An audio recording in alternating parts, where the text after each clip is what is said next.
So we are now fortunate enough to have Tom Hadden, apologies if I'm pronouncing your surname incorrectly, Hadden. And Tom is going to talk to us about the journey to net zero, which is a very prolific topic of conversation in the industry right now.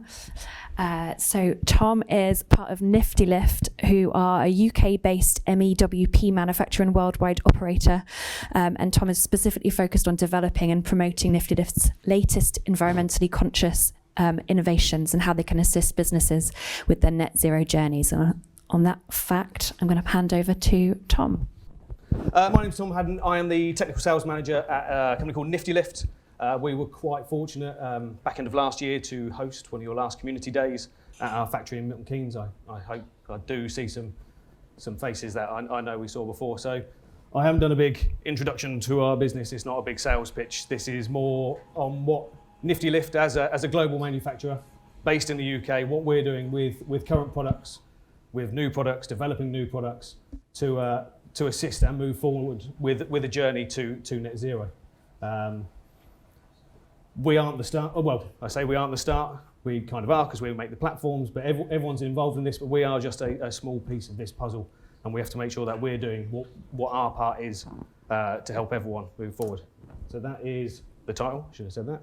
I have put a couple of slides in, some just interesting reading that I've been going through for particularly UK net zero commitment. So I don't know if anyone's read through or from cover to cover the large net zero policy, Build Back Greener. I have. There's an awful lot in there. I won't say it's a great read, it's just a very, very interesting and long read.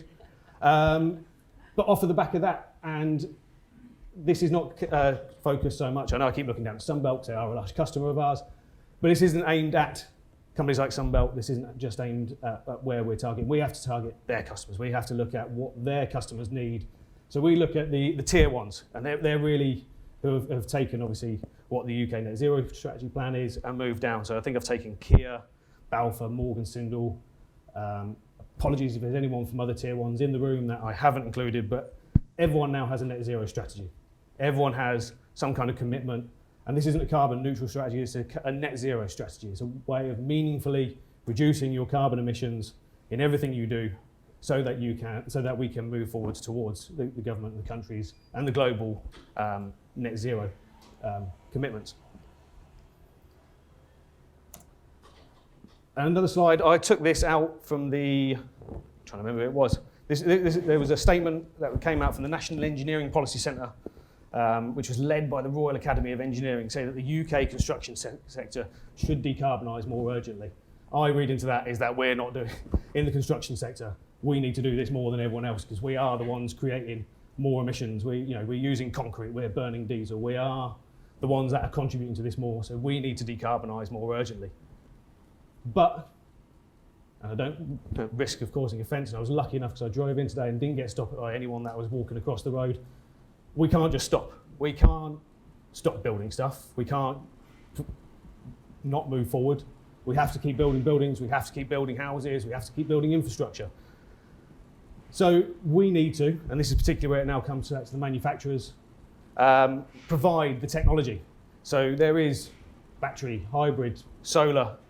I put in the great word at the bottom because we're doing great stuff with this at the moment, hydrogen, and looking at all of the things that we can do as a manufacturer to push this forward. But also not just concentrate on emissions at the tailpipe, concentrate on what goes into making those products, what goes into moving those products around, then what goes into those products while they're out in the field in their service life.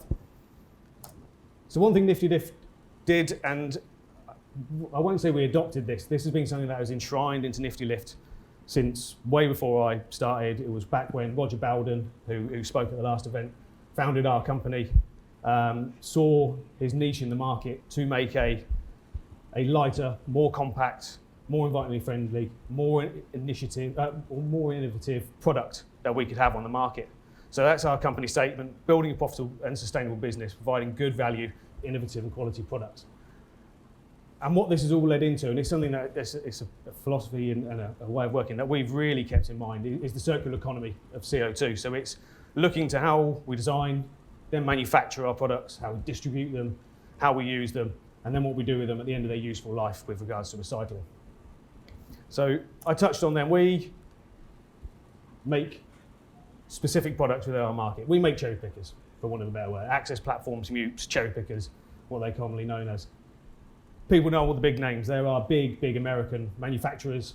Very, very big yellow company that makes diggers and dumpers in this country has now decided to start making access platforms as well.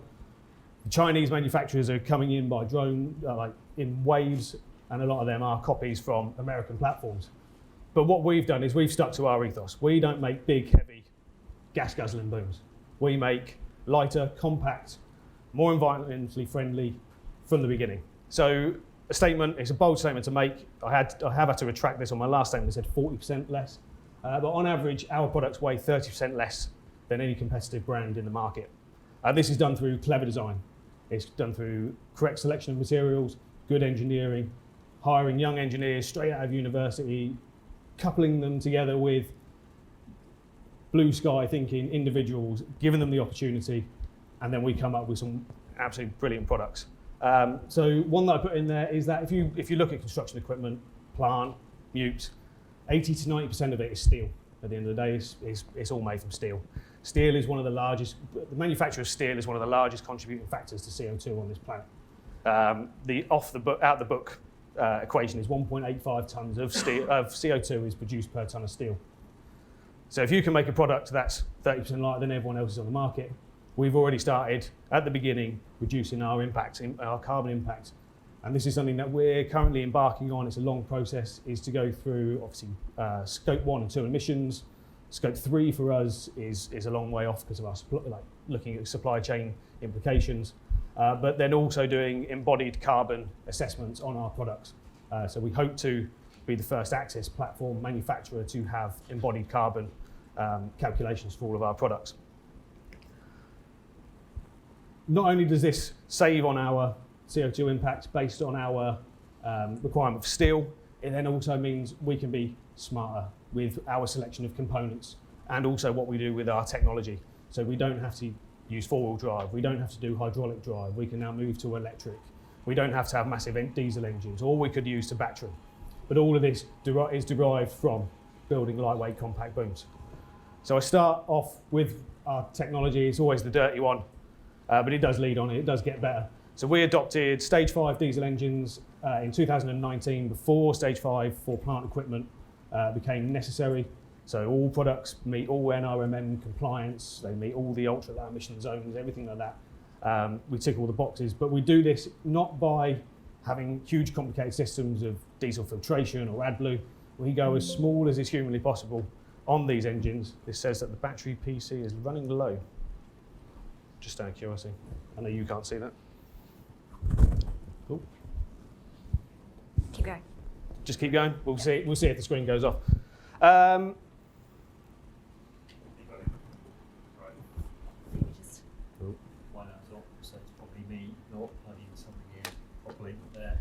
Happy days. Cheers, thank you. We good? Yeah. And diesel is still part and parcel of what we have to use in plant machinery. We can't go all electric yet. You put plant machinery on sites before first fix electrics are in, before any kind of charging facilities are available. Less really said on diesel, the better. But what it did lead us on to, and if the video might work as well, there's a little fancy video in the background. We developed, it was 2017 now, we launched our Gen 2 hybrid. So we were accredited in 2007 of launching the first, and it is still patented, Generation 1 diesel hybrid access boom in the market. This isn't a generator on a machine, this is a true parallel hybrid that you can use the diesel engine to either run the machine, but while it's running the machine, you're using diesel, you are regenerating electrical energy, you are charging up batteries. For one of the words, it's Prius technology, early adoption, but into access equipment. This then also gives you an electric platform as well. You have onboard battery storage that doesn't require you to plug it in, but you can still plug it in. But you can, sorry I can turn my head. Our Gen 2 hybrid basically helped, we updated our first one. We did a lot of learning in a decade while all of our competitors were coming out with their first generation in 2017. We'd launched the second one. Smarter algorithms, gives you better charging, more opportunistic charging. And then it allowed us, and I'll come on to it later on the side, is to come up with some more unique methods of being able to use your access platforms on sites to help you save carbon output and work efficiently. Hour more later and cleaner and minus the diesel, all electric technology. So we have now launched, and it came out earlier this year at a large trade show, we now have full range in our construction size equipment of all electric machines, so no diesel engine, all battery powered. Sorry, lost my point. But they're all plug-in, so you still require on-site electrical power to charge these things up. But what we've done, again, we go back to the lightweight, compact technologies. We've then managed to, instead of make four-wheel drive, we've now made these two-wheel drive. We've now we then do testing on these. So some of the products we're showing, we can run 5 days operation on battery charging. We'll then just require a 12-hour charge, so you can run it for the week, go home for the weekend, and you've got more than enough charge to start again. But yeah, so now we're encroaching on the all-electric, the EV world, and I know we're prime place for this.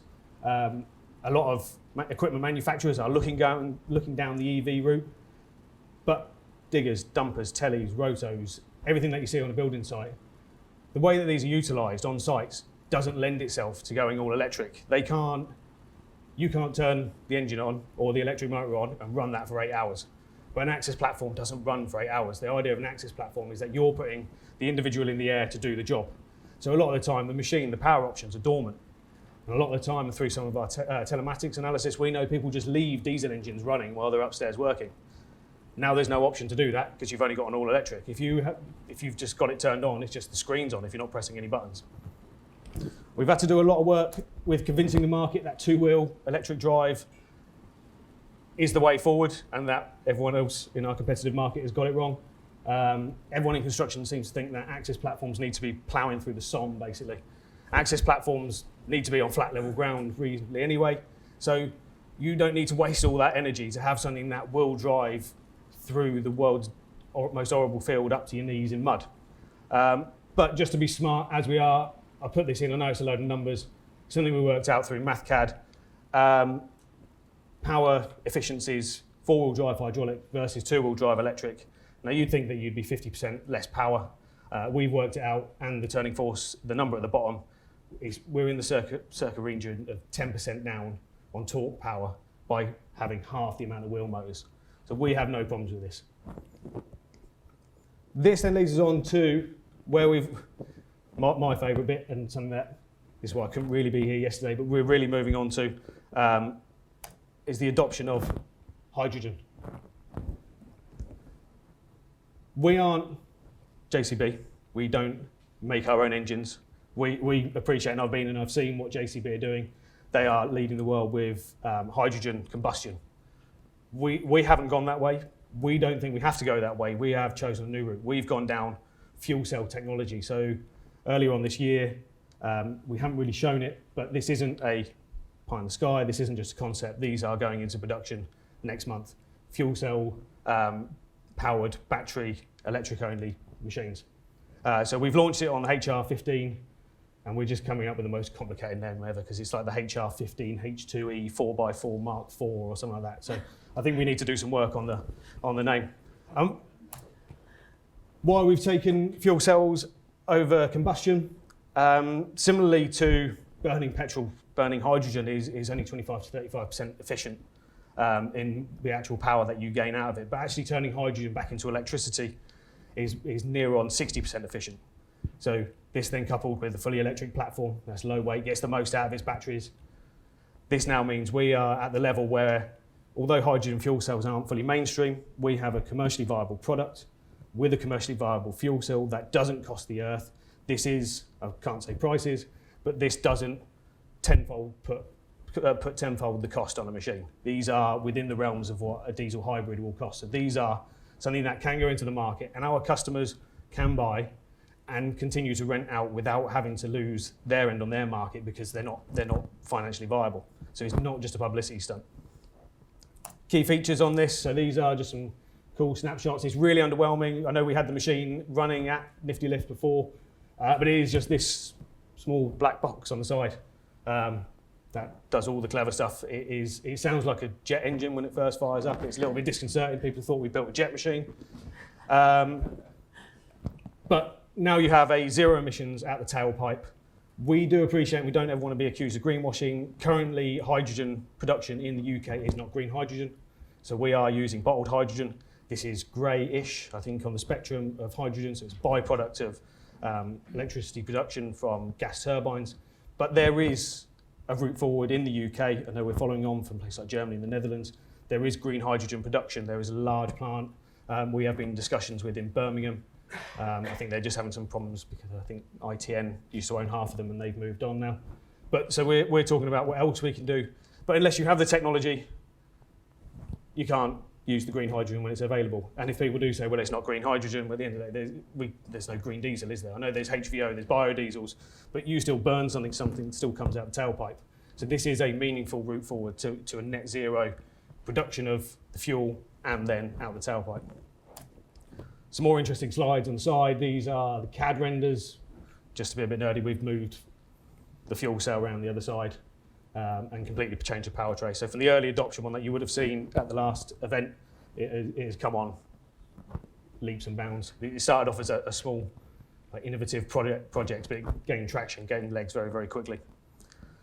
And what this really does, this now leads us forward to the fact that where people can't use diesel can use diesel but can't charge their electrical machines all the time, their range anxiety, which I'm being told is a real thing if you own an electric car. This is now a way of overcoming that. So there are latest innovations, they're the routes that we're moving forward through. But all this only works if you are making them somewhere. So we have 3 manufacturing sites in the UK. So part of the circular economy, we're looking at production and manufacturing. All of our products are produced or bolted. Our assembly plant is Milton Keynes. For anyone that came last time, it's the factory in the middle. We have our own fabrication facility in Barnsley up north. At the end of the day, if you want to stick bits of steel together, there's no point in doing it at Milton Keynes. We'll do the innovation. We'll send the steel to get stuck up north. So it doesn't look as fancy as our factory. That's because it is a site that we had to adopt. But I can assure you the technology that we're starting to adopt, or that we have adopted and that we are using, is pushing the leaps and bounds of green technology. We then have our parts and service department, which is, I always like to say it, people tell me off at my place, this is our recycled factory, because this was our previous production facility that was made for us. So then instead of selling it, bulldozing it, whatever we needed to, we then found a new use for it. So it's parts and service, refurbishment and recycling of machines. So my tagline, if we're going real salesman, is we recycle our machines at our recycled plant. But then we've also adopted more in-house things like painting, spraying, shot blasting. And again, keeping these processes in-house allow us to monitor, allow us to be able to basically keep tabs on what our emissions are or where we can improve. Instead of having to rely solely on our supply chain, we can make sure that we're doing them first. Tagline that we've had on this one is green from the ground up. This is now our flagship factory. This is BREEAM excellent standard building. We couldn't get the top level. The only problem is because it was built on a greenfield site. So as soon as you do that, it's struck off the list. But we're within, I think it's within the top 5 of industrial facilities for environmental excellency.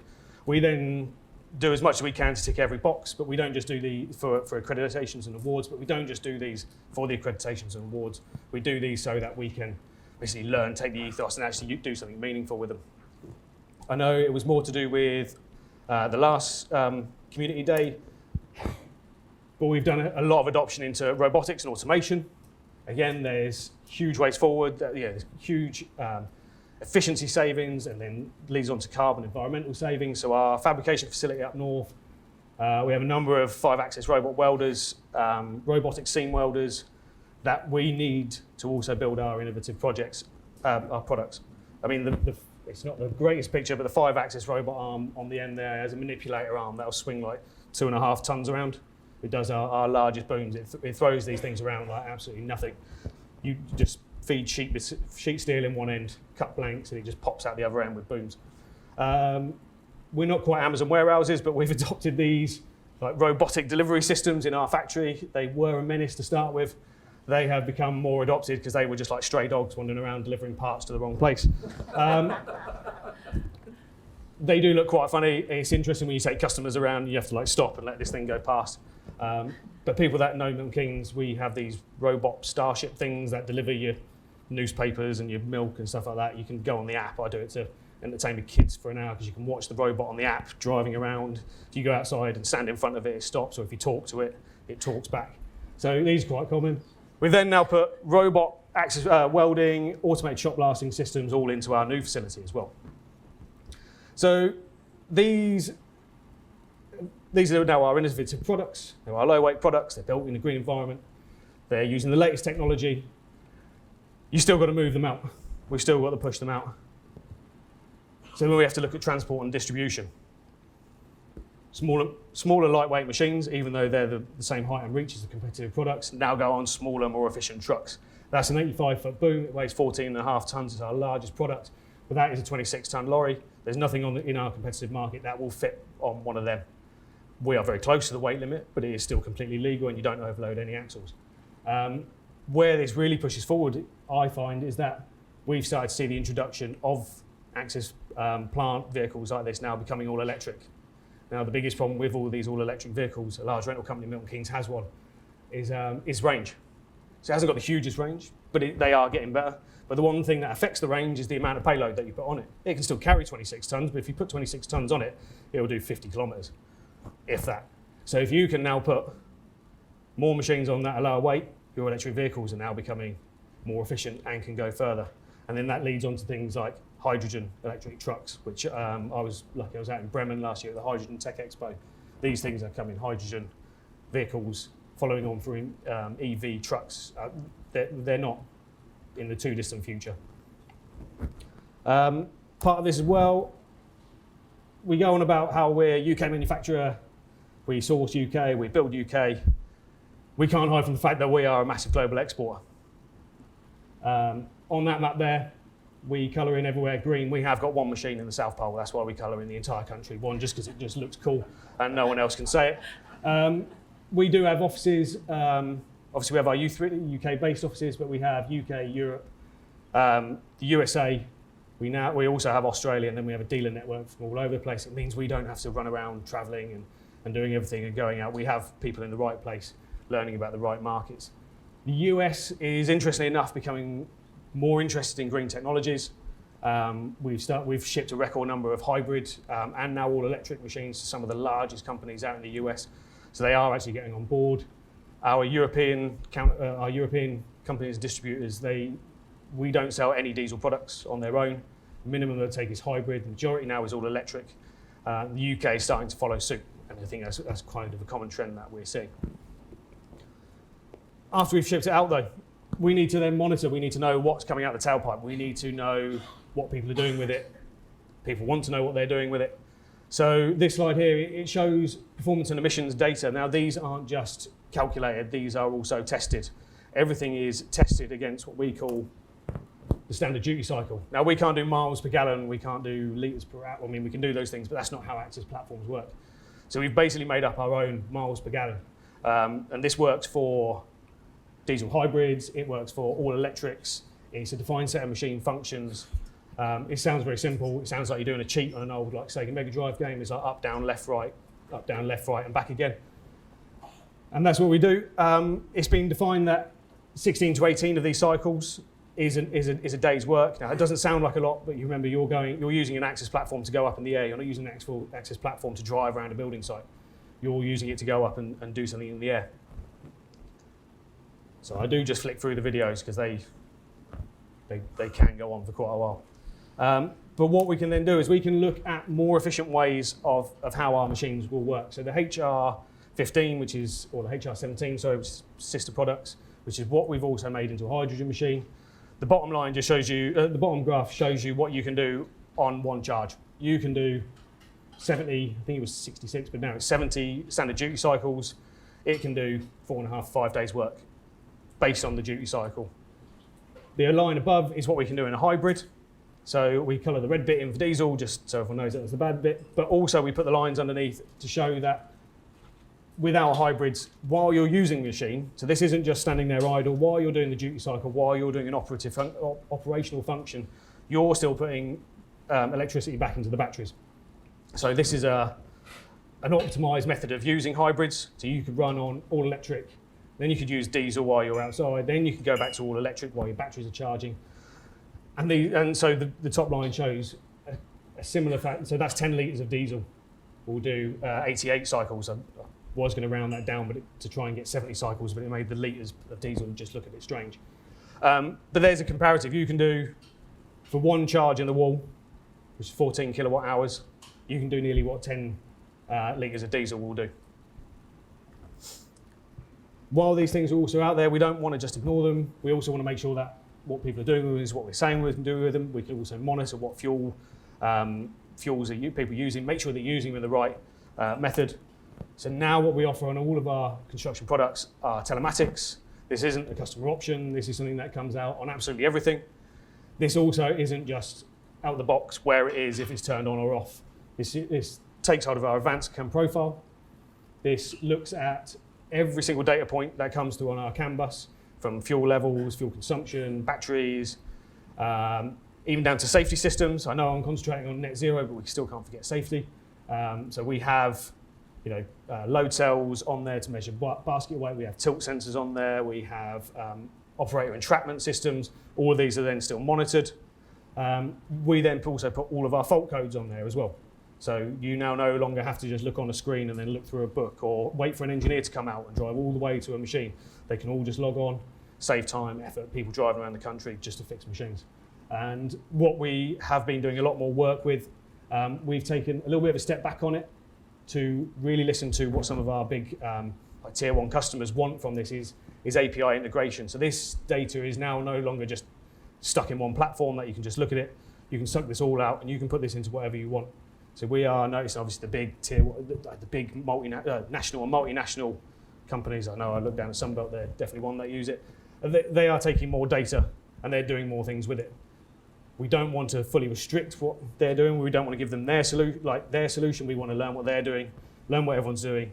Then what we have started to do is to make an out-the-box API integration for the lower down, the smaller companies, so that they could have something out of the box. They aren't going to have a digital transformation team of lots of people. They are going to have one person that's looking at telematics. Now, if you can offer them something out of the box, you can say, here's Postman, here's how you build a data lake, here's how you start harvesting, here's some very, very basic data, and this will cost you X. We can just pass it over, off you go. And that now brings more people in and starts bringing the digital world of plant and construction to everyone. One that I always put in there as well, and I was paying a lot of attention as much as I could yesterday about your digital twinning. We have a quite comprehensive BIM library. We've done work with some of our customers that have asked for more and more data to go in there. I know that our products are in the 360 solution, that on Sunbelt. I was actually nosing at them yesterday, but others are doing the same. And as they come and ask, or as we find out what they want, we'll continue to update our BIM model. So potentially, if we can offer that solution for a more advanced digital twin so that our products can be used within your models, so that customers of yours can then use them correctly. That's what we need to do. But we're still on a very much of a learning curve on that. I start circling around to the end. So what do we do with products once they're reached the end of their, I suppose, I won't say useful life. There's always use in everything. So as I was saying earlier, 80-90% of these machines are steel. If you were to just scrap these machines, obviously that embodied carbon just goes straight back into the bin. You've lost that. You have to write that off. We've gone through and done a study on our recycled and refurbishment program. 90% of the machines that we recycle retain the main structures, the booms, the counterweights, the bases, the chassis.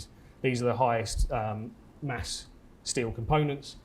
This isn't just because we've got amazing paint on there and a really lovely colour. This is due to superior design, material selection, and then what we can do. And then also, there are other parts on there. There are plastics. We've started using plastic cages. We have roto-molded plastic consoles. All of these they're not single use. They're recycled or recyclable plastics. Wheels and tyres are not solid rubber anymore. They're foam filled, but they come foam filled with eco-chrome rubber. So we're using recycled products where we can. And I suppose that brings us round to the end of our journey on the circular economy. We know we've used the best materials because we have the best designs. We manufacture them using the latest technology, and we know that we can put more on a lorry, more in a container, we can save in distribution. We're doing everything we can, and we're listening to our customers and their customers to what they need while they're out in the field to try and provide more data, more information. Our collection and then recycle program continues to keep going. Obviously that's good for us, we can recycle more machines, sell new machines, latest innovations, but we can also retain the old ones.